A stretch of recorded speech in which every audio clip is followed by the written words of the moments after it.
Olá, pessoas do bem. Estamos iniciando, deixa eu arrumar aqui. Estamos iniciando uma nova aula aqui no nosso canal para a gente falar sobre a estética na educação, estética na vida pessoal, estética na vida profissional, enfim, da sensibilidade do ser humano no dia a dia e nas relações que ele promove durante a sua vida. Então, hoje, aqui é o nosso canal Escola da Qualidade de Vida da professora Silvia Paulo.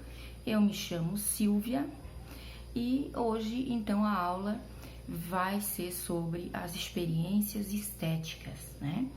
Então, eu vou iniciar com um exemplo de imaginação combinatória que Vygotsky traz, falando de um menino. Então, o exemplo é o seguinte: esse exemplo vai ilustrar tudo que a gente vai falar sobre experiência estética, e vai ficar bem fácil para vocês entenderem o que é experiência estética. Então, um menino de 3 anos passava na rua com sua mãe e viu um senhor manco andando pela rua. Aí ele disse: "Olha lá, mãe, aquele homem está machucado, está manco." Então, no mesmo momento que ele viu que o homem estava machucado, ele começou a contar uma história.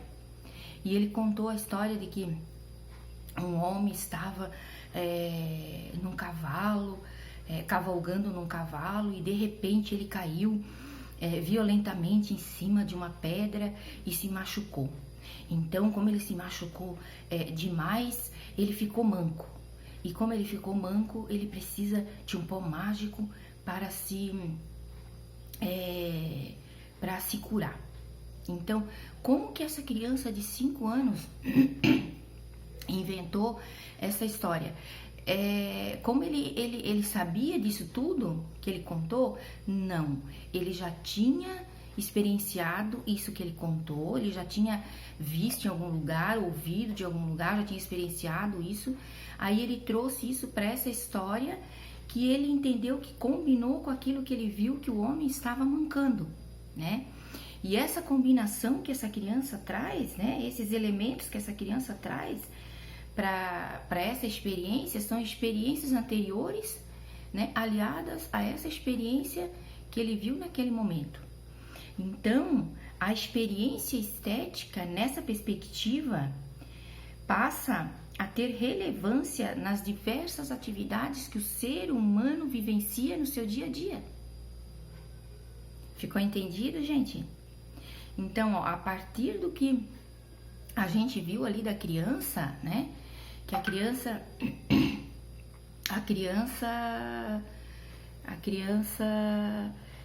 vivenciou algo que tinha a ver com aquele homem que ele viu mancando na rua, né? Então, ele trouxe algo que ele já havia vivenciado, uma experiência que ele já continha com ele, que é chamado por Vygotsky, né? Como imaginação combinatória. Então, combinou uma coisa que ele já havia vivenciado com uma coisa que ele havia acabado de ver na rua e feito daquilo toda uma história. Então, ele viu o que aconteceu com aquele homem? Não. Ele apenas trouxe a relevância de uma experiência já vivida para aquilo, para uma atividade que ele estava vivendo naquele momento. Essa é a relevância da experiência para o ser humano, né?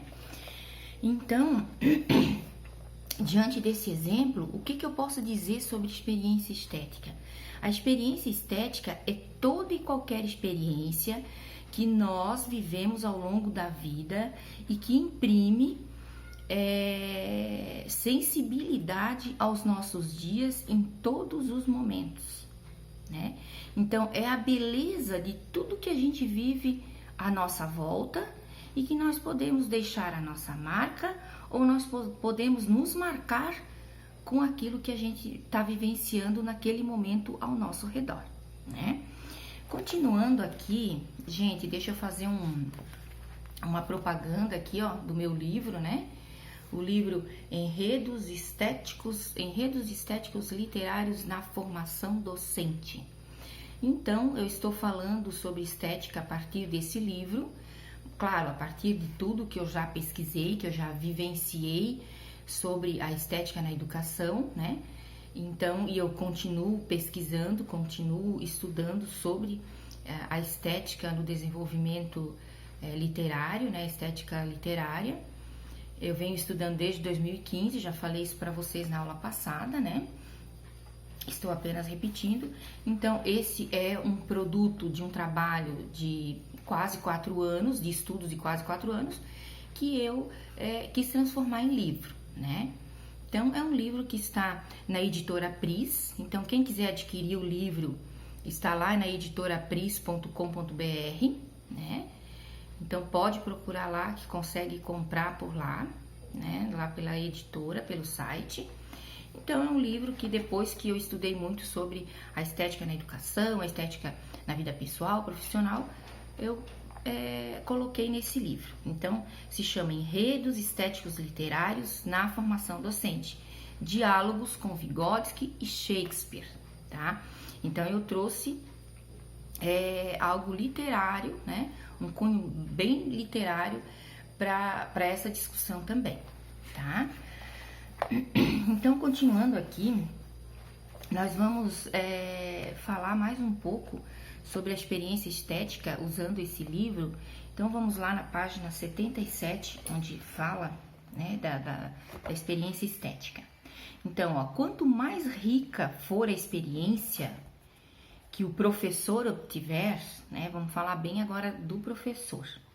Quanto mais rica a experiência que o professor obtiver, mais material ele estará disponível à imaginação desse. Por isso, a imaginação de uma criança é bem mais simples comparada à imaginação de um adulto. Por quê? Porque o adulto já tem muita experiência de vida e tem um tempo de vida mais longo. Então, como ele tem um tempo de vida mais longo, ele tem mais experiência de vida e vai ter mais experiências estéticas, né? Então, segundo Vygotsky, né, 2009, na página 22, ele fala o seguinte: o problema mesmo é quantificar e qualificar a experiência. Né? Como essa experiência vai ser qualificada? Como essa experiência vai ser quantificada? Né? O problema, né, ou a solução está nesse quesito. Não se existe uma experiência ou se não existe uma experiência, mas se ela é de qualidade, né?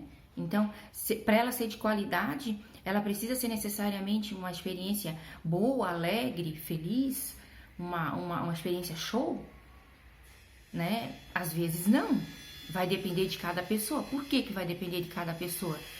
Porque se uma pessoa está em frequente, em constante desenvolvimento pessoal, desenvolvimento humano, todos nós estamos, né, em constante desenvolvimento humano, mas existem pessoas que tentam buscar a mais, né, tentam buscar muitas terapias ao mesmo tempo, muitas coisas para evoluir mais rápido. Então, esse tipo de pessoa vai conseguir experiências muito maiores e vai conseguir experiências muito mais de muito mais qualidade, né? Claro, vai ter quantidade, porque está procurando bem mais, e vai ter bem mais qualidade também, né? Então, ao considerar essa experiência como de nível pessoal, Vygotsky, também de 2009, ele fala lá na página 24, que a experiência é forjada na e pela experiência social, histórica e coletiva, sendo esta vista como condição fundamental na produção do outro.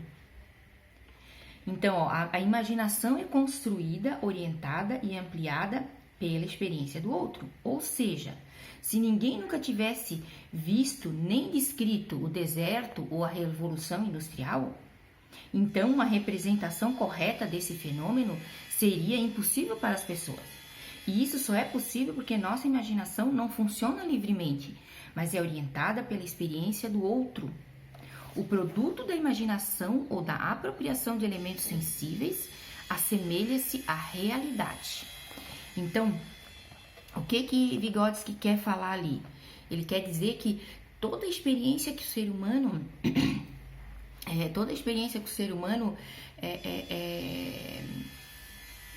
interpela para ele, né, traz para ele, ele vai buscar com o outro, né? Então, assim, ó, a Revolução Industrial. Nós estávamos lá quando aconteceu a Revolução Industrial? Nós estávamos presentes? Nós não estávamos. Mas do modo como é descrito nos livros de história, aí nos sites, na internet, em diversas fontes, a gente consegue ter uma ideia de como é. A mesma coisa o exemplo do deserto que ele deu ali. Eu nunca fui, eu particularmente nunca estive no deserto, né? Então pode ser que alguém que esteja me acompanhando, me ouvindo aqui, já tenha ido até o deserto, mas eu nunca fui. Então, como a gente vai saber como é lá, né? Uma hora é quente, uma hora é frio, como é que é isso, como é que não é?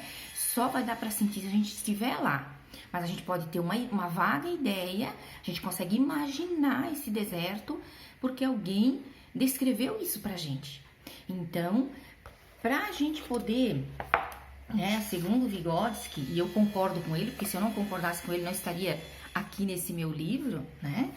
Então, para Vygotsky, para que uma experiência pessoal seja forjada, seja anunciada, enunciada, ela tem todo um aspecto social, histórico e coletivo, porque ela vem de outra pessoa pra gente, né? Aí podemos trazer o exemplo do menino de novo, né? Então, da onde que o menino tirou que aquele senhor estava andando no cavalo, caiu fortemente em cima de uma pedra e se machucou? E precisava de um pó mágico para curar aquele homem. Então, assim, ele trouxe diversas histórias de diversos lugares. Esse pó mágico, talvez ele escutou de uma história que ele ouviu a professora dele contar, ou a mãe, ou uma irmã, ou um irmão contar. Aquela coisa de ele estar num cavalo, também ele pode ter visto num desenho na televisão, ou numa história que alguém contou para ele, ou ele pode ter visto mesmo alguém andando em um cavalo. Então, ele juntou diversas coisas que ele viu. Então, ele trouxe experiência social, experiência histórica, experiência coletiva, para compor a sua experiência naquele momento, né? Eu acho, gente, que até aqui ficou bem explicado esse conceito de experiência estética, a qual eu queria trazer para vocês. E também temos aqui no nosso canal, coloquei ontem aqui sobre a experiência estética que eu conversei ontem numa live no Instagram com o Walter Filho, também sobre experiência estética. E ele, né, um convidado meu lá no Instagram falando sobre a sua experiência estética de vida, profissional. Então, quem quiser também saber um pouco mais, aprender um pouco mais, entender um pouco mais a experiência estética, vai até lá, vai nesse vídeo gravado aí, anterior a essa aula que eu estou passando agora, que vai estar lá também e vai conseguir saber mais um pouquinho, vai conseguir entender mais um pouco, tá? E assim, quero pedir para vocês, se inscrevam no meu canal, deixe seu like, compartilhe com o maior número de amigos possível. Muita gente quer saber sobre a estética, sobre o que é a estética. Esse conceito de estética precisa ser ressignificado, como bem disse uma professora ontem na live, né? Eu concordo com ela. Então, assim, as pessoas querem saber, querem entender, mas muitas vezes não sabem onde procurar o assunto, onde procurar para saber. Então, quem conseguir saber e quiser compartilhar, compartilhe para que os outros saibam também, porque conhecimento precisa ser compartilhado, né? Um conhecimento que não é compartilhado é apenas informação e não serve de nada, não é mesmo? Então, se inscrevam, porque quando eu fizer outra aula, você será o primeiro a ser notificado, tá ok? E antes de terminar a nossa aula de hoje, eu passo mais um princípio de Napoleão Hill, né? Que Napoleão Hill fala para enriquecer, do seu livro Pensa em Enriqueça, que já está quase no fim. Depois, quando terminar, eu vou trazer outras coisas, a gente vai falando, né? Então, esse princípio que eu vou falar hoje é o sexto sentido. O sexto sentido é o princípio, o sexto sentido, desculpe, é o ápice da filosofia do sucesso. Então, vamos ver por que o Hill fala que é o ápice do sucesso, né? Então, página... Vamos ler aqui para vocês. Em algum lugar da estrutura celular do cérebro existe algo que recebe as vibrações do pensamento comumente, que se chama intuição. Até agora a ciência não descobriu onde esse sexto sentido está localizado, mas isso não é importante. O fato é que os seres humanos recebem conhecimentos precisos de fontes diferentes dos sentidos físicos. Geralmente esse conhecimento é recebido quando a mente está sob influência de estimulação extraordinária. Qualquer emergência que desperte as emoções e faça o coração bater mais rápido pode levar o sexto sentido a agir. Então, qualquer coisa que faça seu coração bater mais forte, né? Então, assim, aí vem de encontro com o outro princípio que o Napoleão falou, da sexualidade, né? Então, o que faz o teu coração bater bem forte, né? É um exemplo, né, da sexualidade. Então, assim, ninguém sabe ao certo onde está localizado esse sexto sentido, mas a gente sabe, todos nós sabemos que ele existe e que muitas vezes é a partir dele, né, é por meio dele que nós conseguimos ter uma ótima ideia e conseguimos ter uma boa ideia para um novo negócio, para uma nova atividade, para um novo empreendimento e que dá muito certo. E veio do nosso sexto sentido, da nossa intuição, que a gente não sabe direito de onde como que veio, mas veio, né? Eu particularmente penso que o sexto sentido é novamente aquilo que também Napoleão Hill fala, que é a junção do nosso eu com a mente infinita. Então, a mente infinita se desdobra junto com o nosso eu, se junta junto com o nosso eu e traz essa intuição pra gente, né? Mas assim, e se vocês quiserem saber um pouco mais sobre o sexto sentido, existe aí acompanhei um pouco, mas não acompanhei tudo, né? Também não pude acompanhar, não tive tempo nos últimos dias, mas assim, tem o Bruno Gimenez, que ele fala sobre isso. Ele está falando essa semana sobre o sexto sentido. Coloquem aí na internet aí, Bruno Gimenez, sexto sentido, né, ou sensação sensitiva, que vocês vão ver que eles estão fazendo, ele e a Patrícia Cândido estão fazendo várias lives falando sobre isso, tá? Para vocês estarem entendendo um pouquinho mais, porque é outra coisa bem subjetiva, né? A intuição é uma coisa subjetiva, porque é uma coisa do nosso eu, né, de dentro da gente, né? Então, é uma coisa difícil de explicar. Só que é uma coisa que existe, que é um dos princípios que Hill traz pra gente, dizendo que a partir dali podemos idealizar um negócio maravilhoso e podemos enriquecer com isso, e isso vem lá do nosso eu, né? Do nosso eu mais íntimo, não é mesmo? Então é isso aí, gente, vamos terminando a nossa aula de hoje, para não se estender tanto, né? Não quero se estender, mesmo assim, sempre dá né? Fica meio grande as nossas aulas, mas é isso aí, a conversa é boa, precisamos conversar, trocar ideias, aprender, né? Como eu acabei de dizer, conhecimento compartilhado é conhecimento aprendido, conhecimento que não é compartilhado é só informação, né? Então, até a próxima aula, deixe seu like, compartilhe e se inscreva. Até a próxima!